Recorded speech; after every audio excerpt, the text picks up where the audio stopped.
장마가 시작된 여름 젊은 엔지니어 최시우의 장례식은 비에 젖어 한없이 무겁고 축축했다. 영정 사진 속의 아들은 너무나도 밝게 웃고 있었다. 그 미소를 볼 때마다 아버지 최민준의 심장은 갈갈이 찢어지는 듯했다.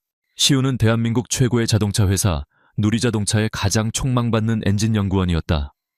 하지만 불과 한 달 전 그는 회사의 핵심 기술을 유출하고 신형 엔진 개발 프로젝트에 치명적인 오류를 일으켰다는 오명을 뒤집어 쓴 채 스스로 목숨을 끊었다. 장례식장에는 회사의 동료들이 찾아와 슬픔을 나누었다. 프로젝트를 총괄했던 윤태수 상무 역시 비통한 표정으로 조문객들을 맞았다. 그는 유족 대표로 나선 최민준의 앞에서 위선적인 눈물을 흘리며 말했다. 정말 안타깝습니다. 시우는 우리 회사의 가장 위대한 인재였습니다. 하지만 때로는 혁신에 대한 과도한 압박감이 젊은 영혼을 비극적인 선택으로 이끌기도 하지요. 회사의 입장에서도 유감스러운 손실이 아닐 수 없습니다. 그의 말 속에는 시우의 죽음이 마치 그의 나약함과 실수 때문인 것처럼 교묘하게 책임을 전가하는 가시가 숨어 있었다. 최민준은 아무 말 없이 그저 고개만 숙였다. 하지만 그의 텅 빈 눈동자 안에서는 차가운 분노의 불꽃이 조용히 타오르고 있었다. 그는 알고 있었다. 자신의 아들은 결코 그런 선택을 할 아이가 아니었다는 것을. 그 배후에는 반드시 무언가 거대한 거짓이 숨어 있을 터였다. 몇 달 후, 대한민국 기계공학의 살아있는 전설, 엔진의 마이스터라 불렸던 최민준은 세상에서 사라졌다. 대신 그의 모습을 한 허리가 구부정하고 희끗희끗한 머리를 한 초라한 행색의 노인이 나타났다. 그의 이름은 최민식이었다. 그는 자신의 모든 경력과 신분을 지우고 가짜 이력서를 만들어 누리자동차의 청소부 모집에 지원했다. 아무도 그의 정체를 의심하지 않았다. 누가 전설적인 엔지니어가 자신이 세운 것이나 다름없는 회사의 가장 낮은 곳으로 돌아오리라 상상이나 했겠는가. 그의 첫 출근날, 최민준, 아니 이제는 최민식은 낡은 청소부 유니폼을 입고 거대한 누리자동차 타워의 로비 바닥을 닦고 있었다. 눈부신 대리석 바닥 위로 성공을 향해 질주하는 젊은 직원들의 구두 소리가 울려 퍼졌다. 그때 거만한 발걸음 소리와 함께 윤태수 상무가 그의 곁을 지나갔다. 그는 자신의 발밑에서 바닥을 닦고 있는 늙은 청소부에게는 눈길 한 번 주지 않았다.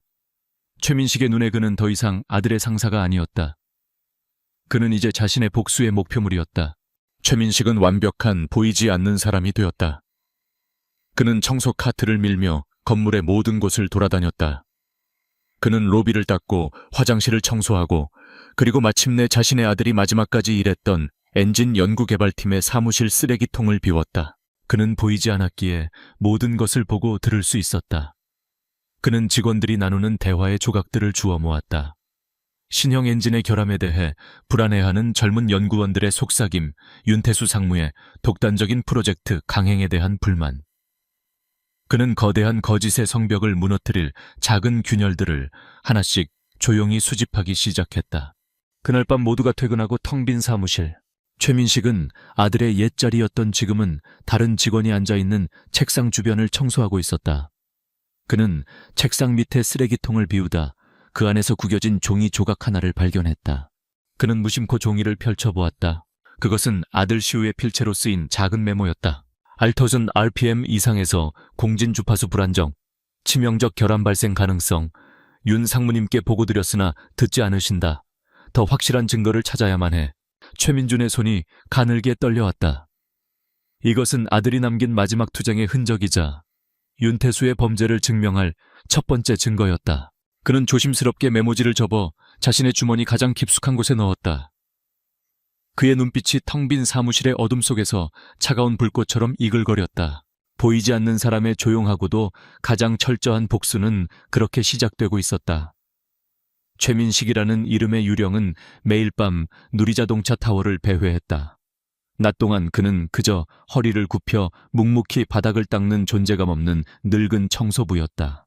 하지만 모든 직원들이 퇴근하고 거대한 건물이 침묵에 잠기는 순간 그는 비로소 진짜 일을 시작했다. 그는 이 건물의 어둠을 지배하는 보이지 않는 사냥꾼이었다. 그의 첫 번째 사냥터는 바로 쓰레기통이었다. 특히 아들이 마지막까지 몸담았던 엔진 연구개발팀의 쓰레기통은 그에게 진실의 조각들을 끊임없이 던져주었다. 그는 매일 밤 그들이 버린 구겨진 종이들을 수집했다. 그 안에는 불안감에 끄적인 엔지니어들의 메모 실패한 테스트 결과가 담긴 초안 보고서, 그리고 과도한 스트레스를 보여주는 텅 빈 커피 믹스 봉지들이 가득했다.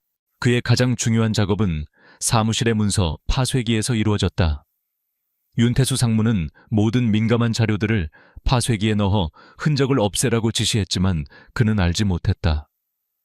세상에서 가장 집요하고 위대한 엔지니어 중 한 명이 매일 밤 그 종이 조각들을 다시 맞추고 있다는 사실을. 최민주는 파쇄된 종이 조각들을 집으로 가져와 거실 바닥에 펼쳐 놓았다. 그것은 수만 개의 조각으로 이루어진 거대하고도 끔찍한 퍼즐이었다. 그는 돋보기 안경을 쓴 채 밤을 새워가며 한 조각 한 조각 진실을 맞춰 나가기 시작했다. 그의 손끝에서 파쇄되었던 진실들이 서서히 제 모습을 드러내기 시작했다. 드래곤 하트 2, 엔진의 치명적인 결함에 대한 초기 보고서들. 특정 조건에서 엔진의 내구성이 급격히 저하된다는 데이터 그래프.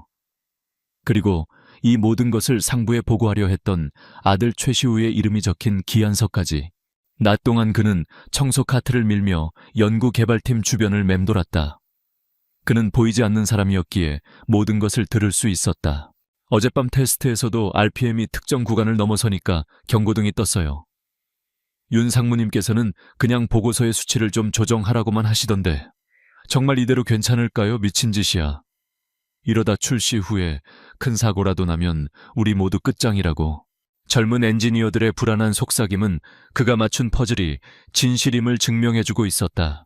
그의 복수는 차갑고 체계적이며 정밀하게 진행되고 있었다. 그러던 어느 날 밤 그는 여느 때처럼 파쇄된 서류를 맞추는데 몰두하고 있었다. 그가 막 윤태수가 직접 서명한 테스트 결과 조작 지시서를 거의 다 완성해가던 순간이었다. 절컥. 사무실 복도에서 야간 순찰을 도는 경비원의 발소리가 들려왔다. 최민주는 깜짝 놀라 바닥에 펼쳐진 모든 증거들을 황급히 책상 밑으로 쓸어 넣었다. 경비원이 손전등 불빛을 비추며 사무실 안으로 들어왔다. 이 시간에 웬일이십니까, 아저씨? 최민주는 태연하게 바닥을 걸레로 닦는 척하며 대답했다. 아이고, 오늘따라 바닥이 유난히 더러워서 말입니다. 마저 정리하고 가려고요. 경비원은 그를 잠시 의심스러운 눈으로 쳐다보았지만 이내 별일 아니라는 듯 어깨를 으쓱하고는 다른 곳으로 향했다. 최민주는 가슴을 쓸어내렸다. 하마터면 모든 것이 발각될 뻔했다. 그는 이제 충분한 증거를 모았다고 판단했다. 윤태수의 범죄를 입증할 서류들, 그리고 동료 연구원들의 증언을 유도할 수 있는 자료들. 하지만 그는 이 증거들만으로는 부족하다는 것을 알았다. 윤태수는 법의 그물망을 교묘하게 빠져나갈 방법을 찾을 것이고 회사는 어떻게든 이 사실을 덮으려 할 것이다. 그에게는 그 누구도 부인할 수 없는 가장 확실하고도 극적인 증거가 필요했다. 그는 모든 것을 끝낼 마지막 계획을 세우기 시작했다. 그는 청소부 휴게실의 게시판에서 누리자동차 신차 발표회에 대한 공지를 보았다. 일주일 뒤 그룹의 정현모 회장과 모든 언론사가 주목하는 바로 그 드래곤 하트 2 엔진이 탑재된 최고급 세단의 공식 출시 행사였다. 최민준의 눈빛이 차갑게 빛났다. 그는 결심했다. 엔진의 결함은 서류가 아닌 바로 그 엔진 자체가 증명하게 만들어야 한다고. 그는 이 거대한 거짓의 축제를 자신의 아들의 명예를 되찾고 윤태수를 심판할 가장 완벽한 무대로 만들기로 결심했다. 그는 달력의 신차 발표회 날짜 위에 붉은색으로 동그라미를 쳤다. 마침내 누리자동차의 야심작 드래곤 하트 2 엔진을 탑재한 플래그십 세단 K9의 신차 발표회 날이 밝았다. 누리자동차 타워의 로비는 행사장으로 향하기 위해 모인 기자들과 투자자들, 그리고 VIP들로 북적였다. 모두의 얼굴에는 새로운 신화의 탄생을 목격하리라는 기대감이 가득 차 있었다. 정현모 회장은 자신의 필생의 역작이 될 K9의 성공을 확신하며 만족스러운 미소로 로비에 나타났다. 윤태수 상무는 그의 곁에서 온갖 아첨을 늘어놓으며 그의 비위를 맞추고 있었다.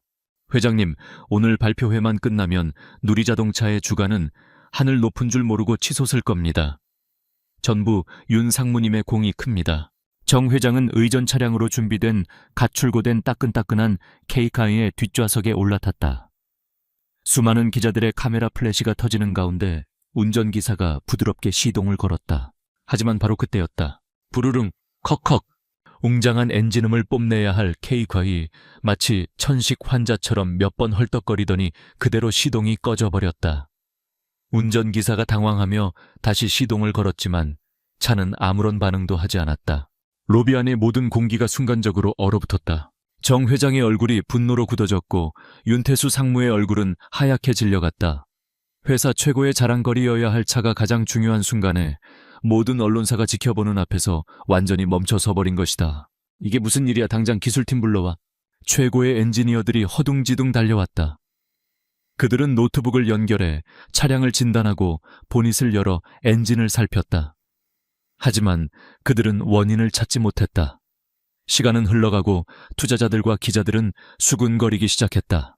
회장님, 아무래도 원인을 찾으려면 정비소로 견인해서 정밀 검사를 해봐야 할 것 같습니다. 몇 시간은 좋기. 엔지니어 팀장의 말에 정 회장의 분노가 폭발하려던 바로 그 순간이었다. 소동이 벌어지는 현장 한쪽에서 늙은 청소부 최민식 씨가 이 모든 광경을 조용히 지켜보고 있었다. 그는 자신의 빗자루를 내려놓고 사람들 사이를 뚫고 문제의 K모 앞으로 걸어 나왔다. 그는 망설임 없이 차 앞에 서 있는 정현모 회장을 향해 말했다. 그의 목소리는 작았지만 그 안에는 이상한 확신이 담겨 있었다. 회장님, 제가 한번 봐도 되겠습니까? 그의 갑작스러운 등장에 모두가 어리둥절한 표정을 지었다. 윤태수 상무가 신경질적으로 소리쳤다. 아니, 이 영감님이 지금 뭐 하는 거야? 청소부나 할 것이지. 여기가 어디라고 끼어들어 당장 끌어내. 하지만 정 회장은 지푸라기라도 잡는 심정으로 그리고 늙은 청소부의 그 기묘한 자신감에 이끌려 손을 들어 윤 상무를 제지했다. 내버려둬. 한번 보게 해줘 보게. 최민식은 허락이 떨어지자 보닛 앞으로 다가갔다. 그는 엔지니어들이 펼쳐놓은 복잡한 진단 장비들에는 눈길을 한번 주지 않았다. 그의 손은 평생 빗자루만 잡아본 사람의 손이라고는 믿을 수 없을 만큼 익숙하고 정교한 움직임으로 엔진의 내부를 살피기 시작했다. 그의 손이 엔진 블록에 아주 깊숙하고 구석진 곳에 있는 작은 센서 하나를 향했다. 그는 주머니에서 작은 드라이버 하나를 꺼내 그 센서의 연결 단자를 아주 미세하게 조절했다. 그것은 이 엔진의 치명적인 결함을 일시적으로 우회시키는, 오직 이 엔진을 처음 설계한 사람만이 알 수 있는 비밀스러운 응급처치법이었다. 그의 모든 행동은 10분도 채 걸리지 않았다. 그는 보닛을 닫고 작업복에 손을 닦으며 운전기사를 향해 덤덤하게 말했다. 시동 다시 걸어보세요. 운전기사가 반신반의하며 떨리는 손으로 시동키를 돌렸다. 부르르릉. 조금 전까지 죽은 듯이 침묵하던 K9의 엔진이 언제 그랬냐는 듯 힘차고 완벽한 소리를 내며 다시 깨어났다. 로비 안의 모든 사람들이 유령이라도 본 듯 입을 다물지 못했다. 최고의 엔지니어들도 찾아내지 못한 문제를 늙은 청소부 하나가 단 10분 만에 해결한 것이다. 윤태수 상무의 얼굴은 공포로 완전히 일그러져 있었다. 정현모 회장은 차에서 내렸다. 그는 다른 모든 사람들을 무시하고 오직 한 사람 늙은 청소부 최민식에게로 걸어갔다. 그는 그의 앞에 서서 그의 눈을 똑바로 쳐다보았다. 그의 눈에는 경외와 함께 깊은 의심과 호기심이 담겨 있었다. 당신, 그가 낮은 목소리로 물었다. 대체 누구요? 기적은 일어났다. 그리고 그 기적과 함께 한 남자의 3년간의 복수극이 드디어 서막을 열고 있었다. 정현모 회장의 서늘한 질문에 늙은 청소부 최민식은 그저 고개를 숙일 뿐이었다. 저는 그저 청소부일 뿐입니다, 회장님. 그는 더 이상의 질문을 피하려는 듯 인파 속으로 자신의 몸을 숨기려 했다. 하지만 정 회장은 그의 팔을 붙잡았다. 그리고 자신의 비서실장에게 아무도 듣지 못할 낮은 목소리로 명령했다. 저 남자 절대 이 건물 밖으로 나가지 못하게 하게. 그리고 최민식이라는 저 청소부에 대한 모든 서류 지금 당장 내 사무실로 가져와. 마지막으로 윤태수 상무는 모르게 외부의 독립적인 팀을 꾸려서 방금 그 K9 차량의 엔진을 비밀리에 전면 재조사하게. 즉시 실행해. 그의 명령은 신속하고 은밀하게 실행되었다. 잠시 후 회장실. 정현모 회장은 자신의 앞에 놓인 최민식이라는 이름에 너무나도 간단하고 평범한 이력서를 보고 있었다. 그의 직감은 이 서류가 모두 거짓이라고 말하고 있었다. 그는 자신의 정보팀에게 이 남자의 진짜 정체를, 그의 과거를 샅샅이 파헤치라고 지시했다. 동시에 외부의 자동차 전문가들로 구성된 비밀조사팀 역시 K-마임의 엔진을 분해하고 분석하기 시작했다. 몇 시간이 흐르고 두 개의 보고서가 거의 동시에 그의 책상 위에 올라왔다. 첫 번째 보고서는 최민식이라는 남자의 진짜 정체에 대한 것이었다. 그의 진짜 이름은 최민준. 대한민국 자동차 엔진 설계 분야의 살아있는 전설. 누리자동차의 심장 드래곤 하트, 엔진의 최초 개발자, 그리고 얼마 전 회사의 기술을 유출하고 프로젝트에 막대한 손해를 끼쳤다는 오명을 쓴 채 스스로 목숨을 끊은 비운의 천재 엔지니어 최시우의 아버지였다. 정 회장은 보고서를 읽으며 손이 가늘게 떨리는 것을 느꼈다. 그리고 그는 두 번째 보고서를 열었다. 드래곤 하트 2 엔진에 대한 독립적인 분석 보고서였다. 보고서의 내용은 충격적이었다. 엔진은 특정 RPM 이상으로 과부하가 걸릴 경우 공진 주파수의 불안정으로 인해 치명적인 결함이 발생할 가능성이 매우 높다는 것이었다. 그리고 이 문제를 제기했던 최초의 보고서는 누군가에 의해 의도적으로 삭제되었으며 모든 데이터가 완벽하게 조작되었다는 사실까지 밝혀냈다. 그리고 그 데이터 조작 명령이 바로 윤태수 상무의 개인 단말기에서 실행되었다는 증거까지 첨부되어 있었다. 정현모 회장은 두 개의 보고서를 나란히 놓고 눈을 감았다. 이제 모든 퍼즐 조각이 맞춰지고 있었다. 최민준, 전설적인 엔지니어. 그는 아들의 죽음에 얽힌 진실을 파헤치기 위해 자신의 신분을 숨기고 복수를 위해 회사의 가장 낮은 곳으로 스스로 들어왔던 것이다. 그리고 오늘 그는 회장의 차를 고친 것이 아니었다. 그는 회장의 목숨을 담보로 아들이 마지막까지 경고했던 그 엔진의 치명적인 결함을 세상에서 가장 극적인 방식으로 자신의 눈앞에서 직접 증명해 보인 것이었다. 정 회장의 온몸에 소름이 돋았다. 그는 자신의 가장 유능한 임원이라 믿었던 윤태수의 배신에 분노했고 그의 탐욕 때문에 억울하게 죽어간 젊은 엔지니어의 비극에 깊은 죄책감을 느꼈다. 그리고 무엇보다 아들의 명예를 되찾기 위해 자신의 모든 것을 버리고 지난 몇 년간 유령처럼 회사에 머물며 칼을 갈아온 한 아버지의 그 처절한 복수 계획 앞에서 그는 경외감마저 느꼈다. 그는 더 이상 이 사태를 방관할 수 없었다. 그는 한때 자신이 눈 감아주었던 회사의 썩은 종양을 이제는 자신의 손으로 직접 도려내야만 했다. 정현모 회장은 수화기를 들었다.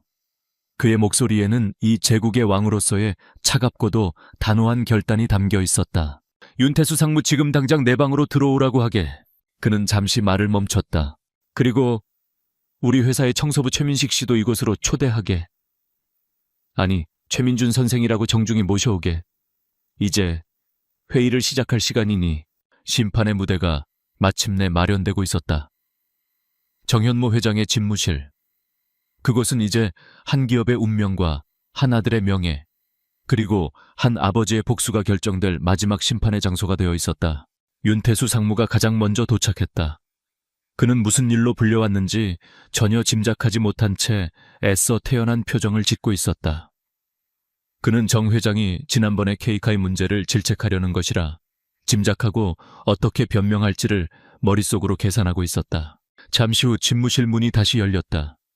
그리고 회장의 비서가 낡은 청소부 유니폼 차림의 최민식 씨를 정중하게 안내해 안으로 들어왔다. 윤태수의 얼굴이 경악으로 물들었다. 회장님이 영감님은 어인일로. 그가 불쾌감을 노골적으로 드러내며 말했다.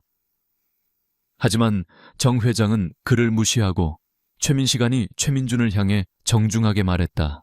최민준 선생 이쪽으로 앉으시지요. 최민준.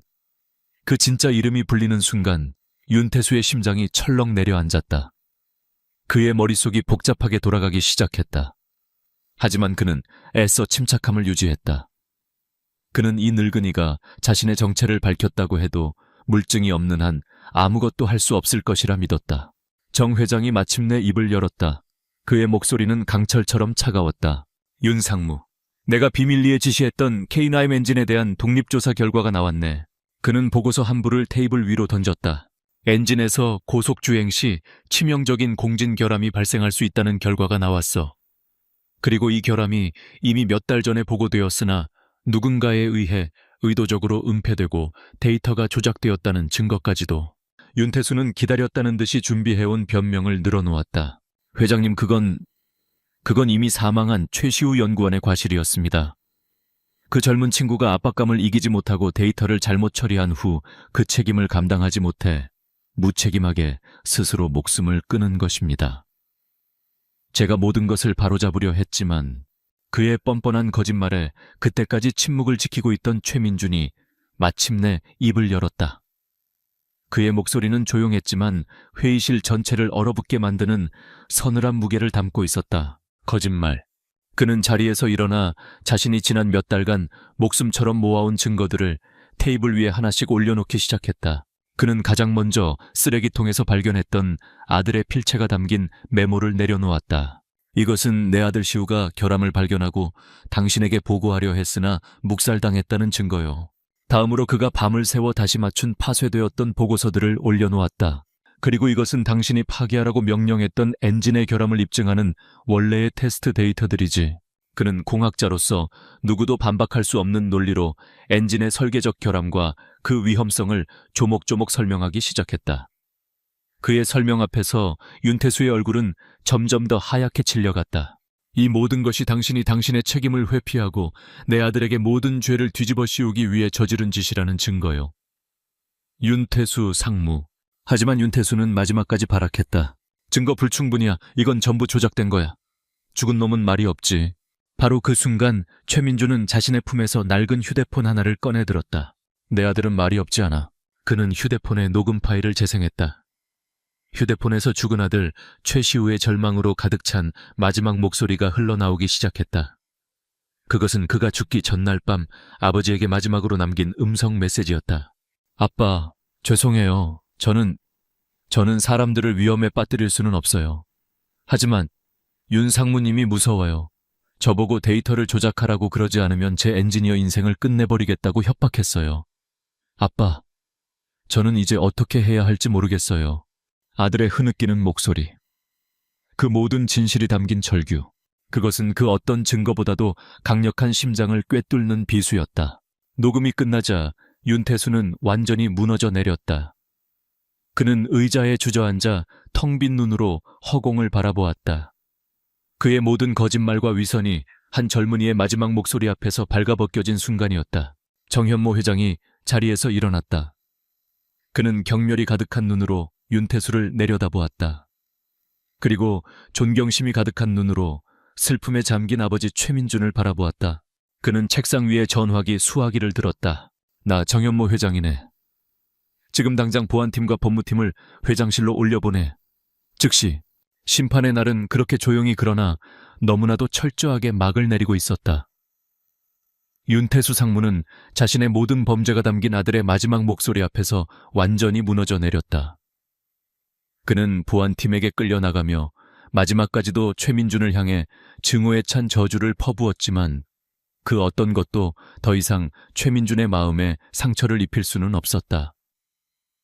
그의 길고 외로웠던 전쟁은 마침내 끝이 난 것이다. 정현모 회장은 즉시 긴급 기자회견을 열었다. 그는 그 자리에서 누리자동차의 신형 엔진 드래곤 하트2의 치명적인 결함과 윤태수 상무가 저지른 은폐 및 데이터 조작 사실을 모두 폭로했다.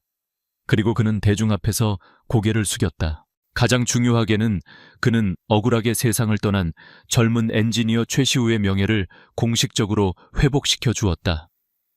그는 최시우 연구원이 회사의 과실을 덮으려던 비리 임원에 맞서 마지막까지 진실을 알리려 했던 위대한 내부 고발자이자 진정한 영웅이었다고 선언했다.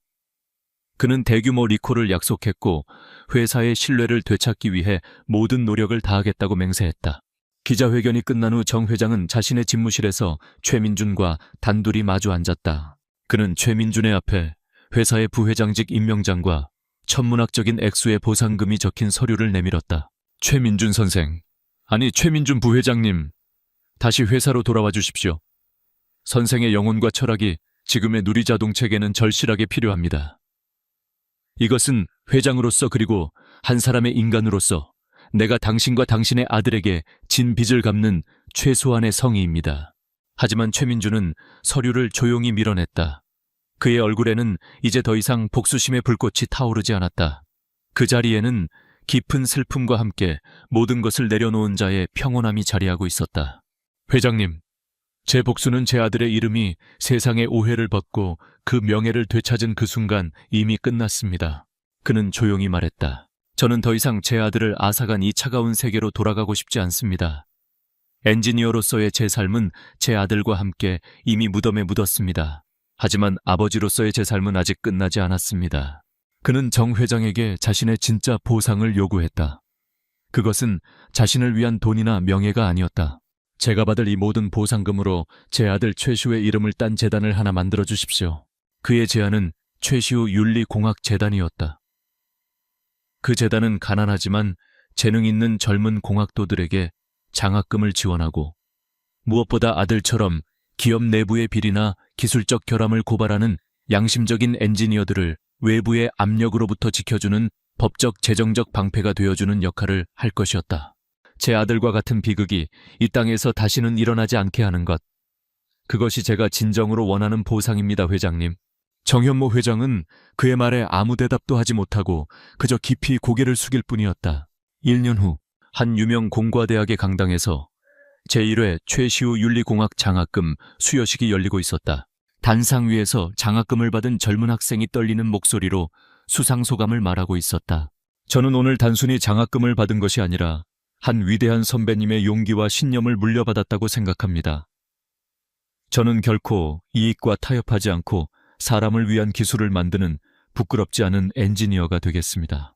강당의 가장 뒤쪽 눈에 띄지 않는 자리에 최민준이 평범한 옷차림으로 앉아 그 모습을 지켜보고 있었다. 그는 더 이상 청소부도 전설적인 엔지니어도 아니었다. 그는 그저 자신의 아들이 남긴 유산을 자랑스럽게 바라보는 한 평범한 아버지일 뿐이었다. 그의 얼굴에 아주 오랜만에 따뜻하고 평온한 미소가 떠올랐다. 그의 복수는 파괴가 아니었다. 그의 복수는 아들의 비극적인 죽음을 새로운 세대를 위한 희망의 씨앗으로 다시 피워내는 창조였다. 그는 아들의 명예를 되찾았고 그 과정에서 자기 자신의 영혼 역시 구원받았다. 그는 조용히 강당을 나와 햇살 속으로 걸어갔다. 그의 마음은 더 이상 그 어떤 슬픔이나 분노에도 얽매이지 않고 가을 하늘처럼 맑고 평온했다. 서울의 심장부 종로의 고층 빌딩 숲 사이에 시간이 멈춘 듯한 작은 섬이 있었다. 익선동. 미로처럼 얽힌 좁은 골목길과 낡았지만 정겨운 한옥들이 어깨를 맞대고 있는 곳. 강윤아의 작은 식당 윤아의 키친은 바로 그 골목길의 한가운데에 자리하고 있었다. 그곳은 돌아가신 부모님이 그녀에게 남겨준 유일한 유산이자 그녀의 삶 그 자체였다. 그녀는 매일 아침 정성껏 육수를 끓이고 신선한 재료를 다듬으며 하루를 시작했다. 그녀의 작은 식당은 화려하지는 않았지만 언제나 맛있는 음식 냄새와 사람들의 따뜻한 웃음소리로 가득 차 있었다. 하지만 그 평화로운 일상 위로 거대한 재벌 기업 청아그룹의 그림자가 들이우기 시작했다. 청아그룹은 익선동 전체를 밀어버리고 그 자리에 거대한 복합 쇼핑몰을 짓겠다는 계획을 발표했다. 그들의 계획 안에 윤아의 작은 식당과 이웃들의 삶의 터전은 그저 지워버려야 할 낡은 과거일 뿐이었다. 동네는 발칵 뒤집혔다. 상인들은 평생을 바친 가게를 잃을 위기에 처했고 골목을 지켜온 노인들은 집에서 쫓겨날 처지가 되었다. 그들 대부분은 거대한 그룹의 보상금 제안 앞에서 절망하고 포기하려 했다. 하지만 강윤아는 달랐다. 그녀는 동네 상인들을 모아 대책위원회를 조직했다. 그녀는 그들의 대표가 되어 청아그룹에 맞서 싸우기 시작했다. 그녀의 작고 연약해 보이는 몸 어디에서 그런 힘이 나오는지 그녀는 가장 앞에서 가장 큰 목소리로 그들의 부당함을 외쳤다. 한편 한지우는 매일같이 익선동 골목을 걸었다. 그는 청아그룹 재개발 프로젝트 팀의 말단 사원이었다. 그의 임무는 재개발에 대한 주민들의 반응과 동향을 파악해 보고하는 것이었다. 그는 늘 수첩을 들고 다니며 무언가를 꼼꼼히 기록하고 골목의 풍경과 사람들의 표정을 스케치했다. 그의 눈에 강윤아라는 여자가 들어왔다. 그는 그녀가 사람들을 모아 자신의 회사에 맞서 싸우는 모습을 조용히 매일같이 지켜보았다. 그는 그녀의 작지만 단단한 모습에서, 거친 말투 속에 숨겨진 따뜻한 마음에서, 그리고 자신의 삶을 지키려는 그 필사적인 눈빛에서 눈을 뗄 수가 없었다. 어느 날 오후 윤아가 이끄는 주민들이 프로젝트 사무소 앞에서 작은 시위를 벌이고 있었다. 윤아가 확성기를 들고 부당한 개발을 중단하라고 외치고 있었다. 바로 그때 그녀의 시선이 길 건너편에서 자신을 지켜보고 있는 한지훈과 마주쳤다. 그녀는 그가 청아그룹의 직원이라는 것을 알고 있었다. 그녀의 눈에 그는 자신들의 삶을 파괴하러 온 적군의 첩자일 뿐이었다. 시위가 끝난 후 그녀는 그에게로 성큼성큼 걸어갔다. 뭘 그렇게 쳐다봐요? 그녀의 목소리는 날카로웠다. 당신들 상사한테 보고할 거리라도 찾고 있는 건가요? 우리가 얼마나 비참하게 저항하고 있는지 스케치라도 해서 보여주게. 지우는 당황하며 손에 들고 있던 스케치북을 등 뒤로 감췄다. 아닙니다. 저는 그저 이곳의 모습을 기억하고 싶었을 뿐입니다. 그의 조용한 대답에 윤아는 코웃음을 쳤다. 기억, 당신들이 곧 부숴버릴 것들을 기억해서 뭐하게요? 동정 따위는 필요 없어요. 당신들 상사한테나 가서 전해요. 우리는 절대 단 한 평의 땅도 팔지 않을 거라고. 이곳은 우리의 집이고 우리의 인생이니까. 당신들 같은 사람들이 함부로 돈으로 살 수 있는 곳이 아니란 말입니다. 그녀는 차가운 말을 내뱉고 돌아섰다. 지우는 그녀의 뒷모습을 보며 아무 말도 하지 못했다. 그의 눈에는 복잡하고도 슬픈 감정이 담겨 있었다. 그녀의 눈에 그는 분명적이었다. 하지만 그 자신은 그녀가 이끄는 이 위태로운 저항의 유일한 비밀스러운 지지자이자 그녀를 동경하는 한 남자일 뿐이었다. 두 사람의 전쟁은 그렇게 시작되고 있었다. 하지만 그들 중 오직 한 사람만이 이 전쟁의 진짜 성격을 알고 있었다. 강윤아의 눈에 한지훈은 그저 거대한 적 청아그룹이 보낸 차가운 첩자일 뿐이었다. 하지만 그녀가 모르는 곳에서 그는 사실 그녀의 가장 열렬한 지지자이자 이 싸움의 유일한 변수였다. 지우는 익선동의 허름한 원룸을 얻어 평범한 직원인 척 생활하고 있었다.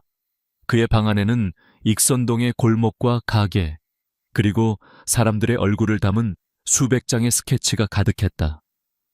그리고 그 스케치의 대부분은 한 사람의 얼굴을 향하고 있었다. 바로 강윤아였다. 그가 이곳에 온 것은 아버지인 한상진 회장과의 타협이자 그 자신만의 마지막 저항이었다. 한 달 전 청아그룹의 회의실.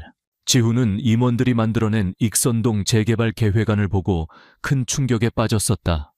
계획안 속에는 그 동네의 역사와 사람들의 삶에 대한 어떠한 존중도 담겨 있지 않았다. 오직 가장 빠르고 가장 효율적으로 가장 큰 이익을 창출하는 방법만이 존재할 뿐이었다. 아버지, 이건 아닙니다. 지훈이 처음으로 아버지의 계획에 반기를 들었다. 그는 건축학을 전공한 전문가였다. 이 계획안대로라면 익선동이라는 살아있는 공동체 하나가 완전히 파괴될 겁니다. 개발을 하더라도 그곳의 특색을 살리고 주민들과 상생하는 방법이 분명히 있을 겁니다. 하지만 한상진 회장은 냉정했다. 지훈아, 비즈니스는 자선 사업이 아니다. 이것이 가장 수익성이 높은 방법이야. 그렇다면 제게 한 달만 시간을 주십시오. 지훈이 제안했다. 제가 직접 그곳에 들어가 평사원의 신분으로 그들의 이야기를 듣고 그곳을 이해하겠습니다. 그리고 수익성과 공공성을 모두 만족시키는 새로운 기획안을 만들어 오겠습니다. 만약 제가 실패한다면 그때는 아버지의 계획에 따르겠습니다. 아들의 눈에서 예전 자신의 젊은 시절과 같은 이상과 열정을 본 한 회장은 마지못해 그의 위험한 제안을 수락했다. 그렇게 지훈은 침묵의 관찰자가 되어 익선동으로 들어왔다. 그는 매일같이 골목을 걸으며 강윤아를 관찰했다. 그는 그녀가 단지 시위꾼이 아니라 이 공동체의 심장이라는 것을 알게 되었다. 그는 그녀가 가난한 학생에게는 몰래 국밥값을 깎아주고 무거운 짐을 옮기는 노인을 돕고 이웃가게의 아픔을 자기 일처럼 걱정하는 모습을 보았다. 그는 그녀의 강인함과 그 안에 숨겨진 따뜻한 마음에 자신도 모르게 깊이 빠져들고 있었다. 그의 스케치북에는 이제 건물의 모습이 아닌 그녀의 얼굴만이 가득했다. 항의할 때의 단호한 표정, 손님을 맞을 때의 따뜻한 미소, 그리고 혼자 있을 때의 지친 뒷모습까지. 그는 그녀를 몰래 돕기 시작했다. 그는 어느 날 밤 유나의 식당 간판 조명이 고장나 깜빡이는 것을 보았다. 그는 다음 날 아침 익명의 이름으로 수리기사를 보내 아무도 모르게 간판을 고쳐놓았다. 유나는 그저 운이 좋았다고 생각했다. 또 한 번은 유나와 이웃한 할머니의 가게에 식자재 공급이 끊겨 문제가 생겼다는 것을 알게 되었다. 그는 자신의 지위를 이용해 공급업체에 익명으로 전화를 걸어 문제를 해결해 주었다. 할머니는 그저 공급업체의 변덕이 해결되었다고 기뻐했다. 지우는 그림자 속에서 그녀의 세상을 지키기 위해 조용히 움직였다. 그리고 마침내 그는 자신의 새로운 기획안을 완성했다. 그것은 익선동의 한옥 골목길의 정취를 그대로 살리면서 현대적인 편의 시설과 상생할 수 있는, 그리고 충분한 수익성까지 확보할 수 있는 그야말로 혁신적인 기획안이었다. 그는 자신의 기획안을 들고 창밖을 보았다. 유나의 키친에서는 늦은 시간까지 불이 켜져 있었다. 그는 이제 이 기획안을 들고 아버지에게 가야 했다. 그것은 이 동네와 그녀의 세상을 구할 수 있는 유일한 열쇠였다. 하지만 동시에 그것은 자신의 정체를 밝혀야만 하는 판도라의 상자이기도 했다. 자신이 그토록 경멸하던 청아그룹 회장의 아들이라는 사실을 그녀가 알게 된다면 과연 그녀는 자신을 어떻게 생각할까? 그녀는 자신을 용서할 수 있을까? 그는 자신을 향해 맹렬하게 저항하던 그녀의 얼굴을 떠올렸다. 그리고 자신이 그녀를 사랑하게 되었다는 사실을 깨달았다. 그는 이제 자신의 모든 것을 걸고 그녀의 세상 안으로 들어갈 준비를 해야만 했다. 한지훈이 완성한 새로운 기획안은 그의 책상 서랍 안에서 조용히 잠자고 있었다. 그는 아직 때가 아니라고 생각했다. 강윤아의 마음을 얻기 전에, 그녀의 신뢰를 얻기 전에 자신의 정체를 밝히고 이 기획안을 내미는 것은 또 다른 방식의 기만일 뿐이라고 여겼다. 하지만 시간은 그를 기다려주지 않았다. 그의 아버지 한상진 회장의 인내심이 바닥을 드러내고 있었다. 이사회의 압박은 점점 더 거세졌고 그는 아들에게 최후 통첩을 날렸다. 지훈아, 내게 준 한 달의 시간이 거의 다 되어간다. 이번 주까지 내 기획안을 가져오지 못하면 기존의 계획대로 철거를 강행할 수밖에 없다. 지훈의 마음은 타들어갔다. 그는 자신의 신념과 윤아를 향한 마음 사이에서 고뇌했다. 그가 고뇌하는 동안 청아그룹의 법무팀은 움직이기 시작했다. 지훈의 반대에도 불구하고 최 회장의 아랫사람들은 익선동의 모든 주민들과 상인들에게 강제 철거를 예고하는 마지막 내용 증명을 발송했다. 일주일 후 모든 것을 비우지 않으면 법적으로 강제 철거를 집행하겠다는 사형 선고와도 같은 통보였다. 최후 통첩은 익선동 주민들의 마지막 저항 의지마저 꺾어버렸다. 동네는 깊은 절망감에 휩싸였다. 몇몇 상인들은 헐값의 보상금이라도 받기 위해 눈물을 머금고 계약서에 도장을 찍었다. 평생을 살아온 집에서 짐을 싸기 시작하는 노인들의 뒷모습은 처량하기 그지없었다. 한때 끈끈했던 공동체는 거대한 자본의 힘 앞에서 무력하게 와해되고 있었다. 강윤아는 그 모든 것을 지켜봐야만 했다. 그녀는 자신이 모든 이웃들을 실망시켰다고, 부모님이 남겨준 소중한 가게를 지켜내지 못했다고 자책했다.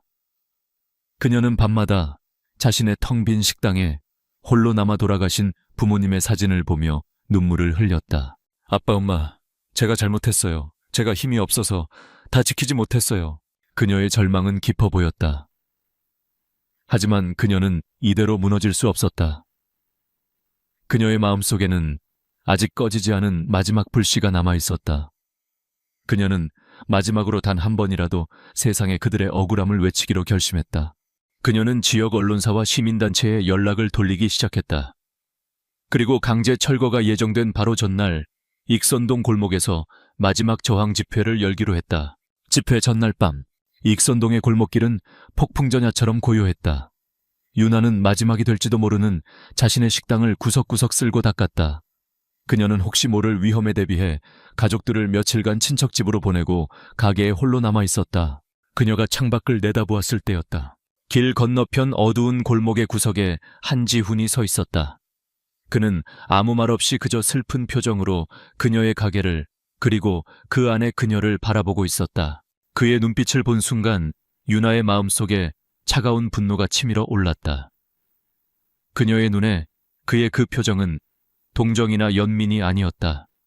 그것은 승리자가 패배자를 내려다보는 기만적인 연민처럼 보였다. 내일이면 모든 것이 너희들 차지가 되겠지. 그녀는 이를 악물었다. 그녀는 결코 저들의 동정을 받으며 비참하게 무너지지는 않을 터였다. 그녀는 내일 자신의 모든 것을 걸고 마지막으로 한번 싸워볼 생각이었다. 그리고 그녀는 저 위선적인 얼굴을 한 청아그룹의 말단 사원에게 자신들의 삶의 무게가 얼마나 무거운 것인지를 똑똑히 보여줄 생각이었다. 그녀의 마음속에 차가운 결의가 폭풍처럼 휘몰아치고 있었다.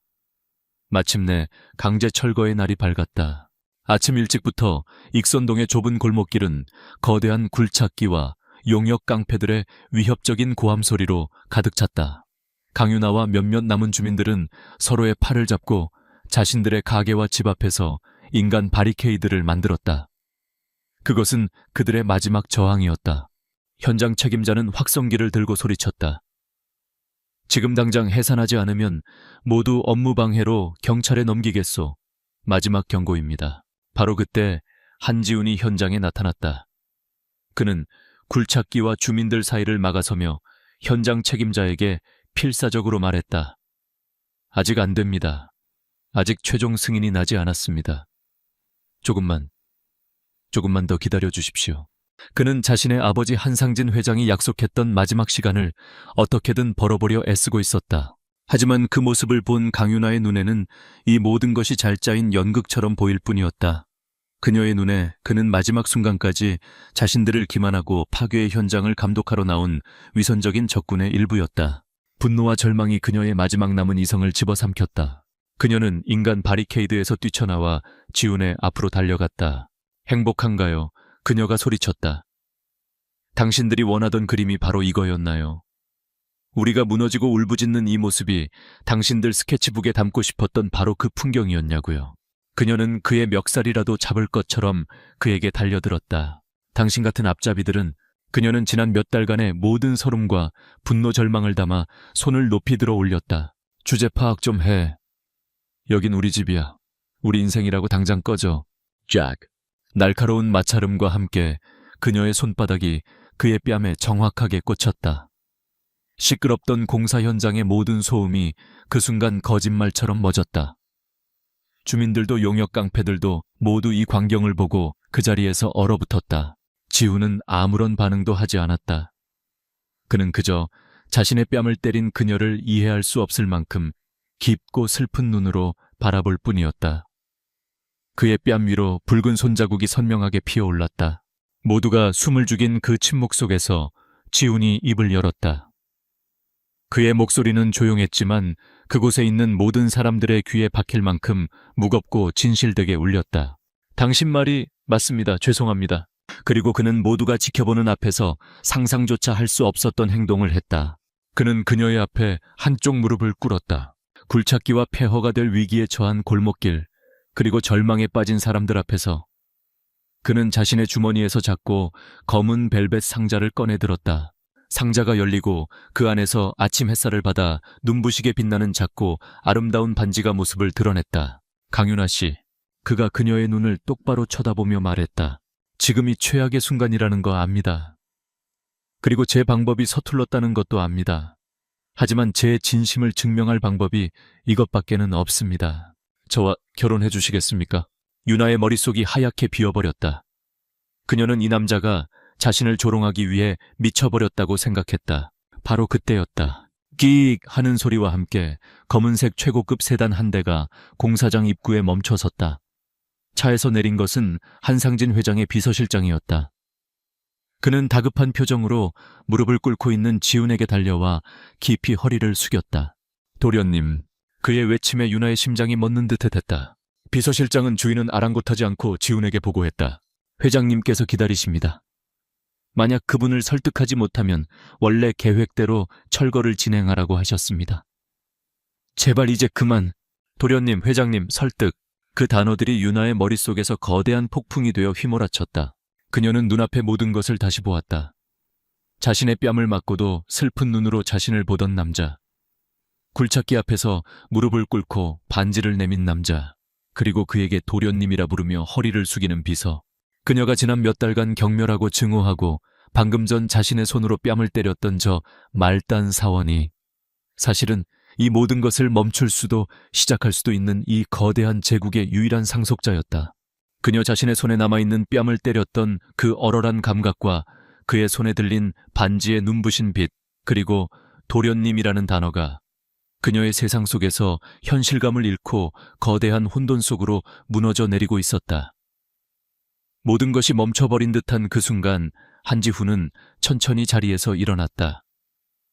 그는 자신의 뺨에 남은 붉은 손자국을 신경 쓰지도 않았다. 그는 오직 충격과 혼란, 그리고 수치심으로 가득 찬 강윤아의 눈을 바라보았다. 그는 그녀에게 나지막이 속삭였다. 당신의 대답은 기다리겠습니다. 그리고 그는 자신을 향해 달려온 비서실장을 돌아보았다. 그의 눈빛은 더 이상 온화한 평사원의 그것이 아니었다. 그의 목소리에는 이 거대한 그룹의 후계자다운 차갑고도 절대적인 명령이 담겨 있었다. 아버지께 전해 오늘 철거는 모두 취소라고, 그리고 내일 아침 긴급 이사회를 소집하도록 해.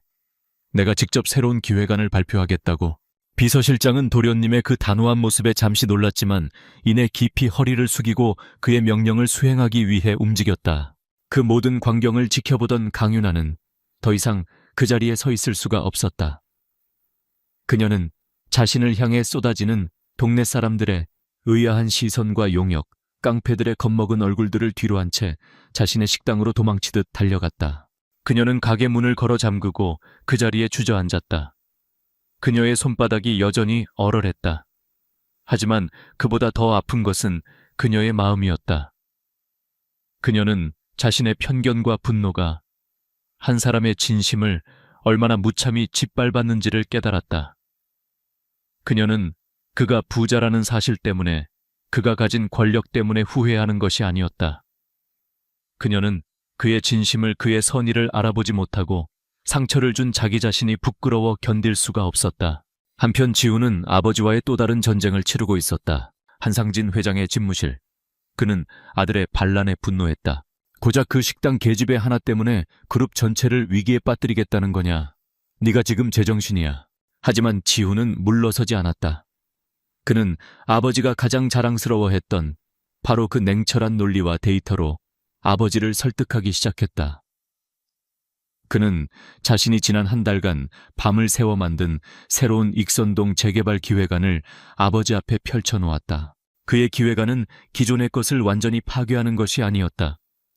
그것은 익선동의 역사적인 가치와 작은 가게들의 개성을 그대로 살리면서 그곳을 서울의 가장 독특하고 매력적인 문화 중심지로 만드는 상생의 계획이었다. 그는 이 계획이 단기적인 이익은 적을지 몰라도 장기적으로는 청가그룹의 브랜드 가치를 높이고 훨씬 더 큰 이익을 가져다 줄 것임을 완벽한 데이터로 증명해 보였다. 이것은 여자 하나를 위한 계획이 아닙니다, 아버지. 이것은 돈만 아는 건설사가 아닌 문화를 만들고 역사를 존중하는 기업으로서 청가그룹이 나아가야 할 새로운 방향에 대한 제안입니다. 다음 날 열린 긴급 이사회. 회의실의 모든 임원들은 지훈의 기획안을 풋내기에 이상주의적인 망상이라며 비웃었다. 그들은 오직 자신들의 이익을 보장해줄 기존의 계획안만을 지지했다. 지훈은 그들의 모든 공격을 혼자서 아주 침착하고 논리적으로 방어해냈다. 그는 더 이상 어수룩한 관찰자가 아니었다. 그는 이 프로젝트의 모든 것을 10년은 연구한 전문가처럼 모든 질문에 막힘없이 대답했다. 그의 눈에는 회사의 미래를 내다보는 리더의 해안과 자신의 신념을 지키려는 강한 의지가 담겨 있었다. 결국 그의 열정과 완벽한 논리에 몇몇 이사들의 마음이 움직이기 시작했다. 그리고 마침내 최종 투표의 순간, 지훈의 기획안은 아주 근소한 차이로 기적처럼 통과되었다. 그는 자신의 힘을 사용했다. 하지만 그것은 상대를 짓밟는 힘이 아닌 설득하고 변화시키고 더 나은 방향을 제시하는 새로운 종류의 힘이었다.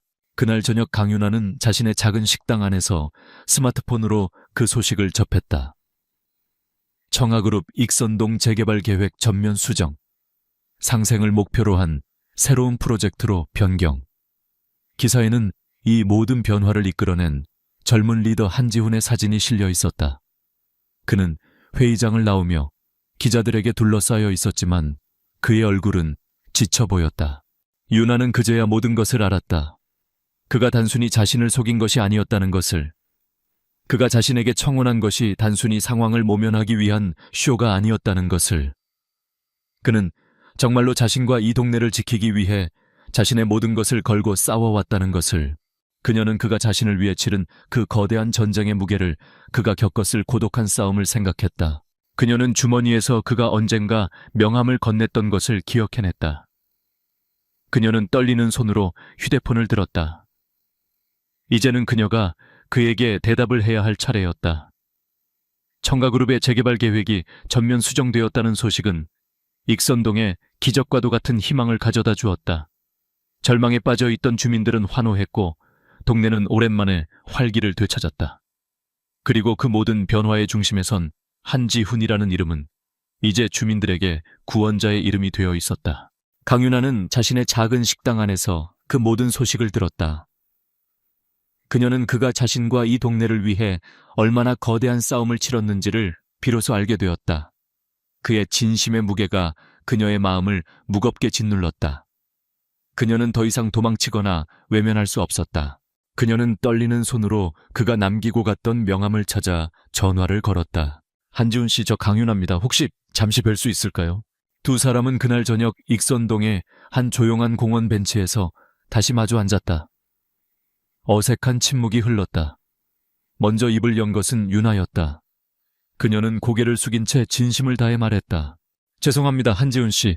그녀의 목소리는 작았지만 그 안에는 깊은 후회가 담겨 있었다. 그날 제가 당신의 뺨을 때린 것, 그리고 당신에게 상처가 되는 말들을 했던 것, 정말 죄송합니다. 저는 제 분노와 편견에 눈이 멀어 당신의 진심을 보지 못했습니다.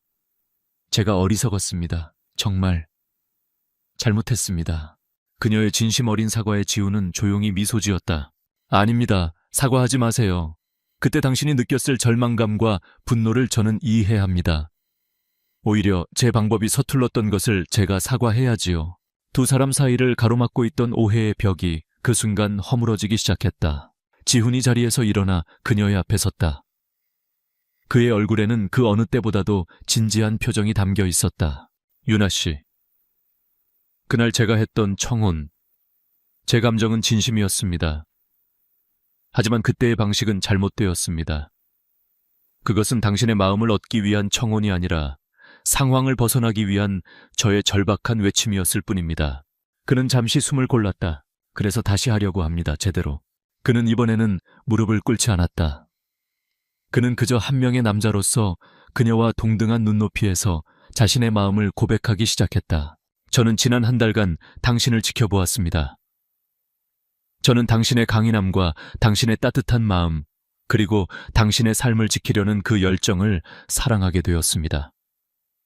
당신은 제가 평생을 동경해왔지만 가지지 못했던 모든 것을 가진 사람입니다. 당신은 저에게 돈보다 더 중요한 가치가 무엇인지를 가르쳐 주었습니다. 그의 목소리는 진심으로 가득 차 있었다. 강윤아 씨, 저는 당신 없는 청아그룹의 후계자가 되고 싶지 않습니다. 저의 일생에서, 그리고 저의 인생에서 저의 파트너가 되어주시겠습니까? 저와 결혼해 주십시오. 이번에는 그녀의 대답을 가로막는 비서도 그들을 쳐다보는 사람들도 없었다. 오직 두 사람과 그들의 진심만이 존재할 뿐이었다. 윤아는 눈물을 흘리고 있었다. 하지만 그것은 더 이상 슬픔이나 후회의 눈물이 아니었다. 그것은 자신의 진짜 모습을 알아봐주고 사랑해주는 사람을 만난 벅찬 기쁨의 눈물이었다. 그녀는 환하게 웃으며 고개를 끄덕였다. 몇 달 후, 익선동의 재개발은 한지훈의 새로운 기획안대로 순조롭게 진행되고 있었다. 낡고 위험한 것들은 보수되었지만 골목의 정취와 역사는 그대로 보존되었다. 윤아와 지훈은 이제 연인이 되어 함께 그 골목길을 걷고 있었다. 윤아의 키친은 이제 철거될 위기에서 벗어나 익선동의 가장 사랑받는 맛집으로 더욱 유명해졌다. 그들의 사랑은 가난한 여자와 재벌 남자의 동화 같은 이야기가 아니었다. 그것은 서로의 가장 최악의 모습을 본 후에야 비로소 서로의 가장 좋은 모습을 알아보게 된 두 사람의 현실적인 이야기였다. 그들의 관계는 지위나 돈이 아닌 서로의 인격에 대한 깊은 존중과 함께 어려움을 이겨낸 단단한 신뢰 위에 세워져 있었다. 지훈은 유나의 손을 잡았다. 두 사람은 함께 자신들이 지켜낸 그리고 앞으로 함께 만들어갈 아름다운 동네의 미래를 바라보았다. 그들의 진짜 사랑은 그날의 그 거친 뺨 한 대와 서툴렀던 반지 하나로부터 비로소 시작되고 있었다.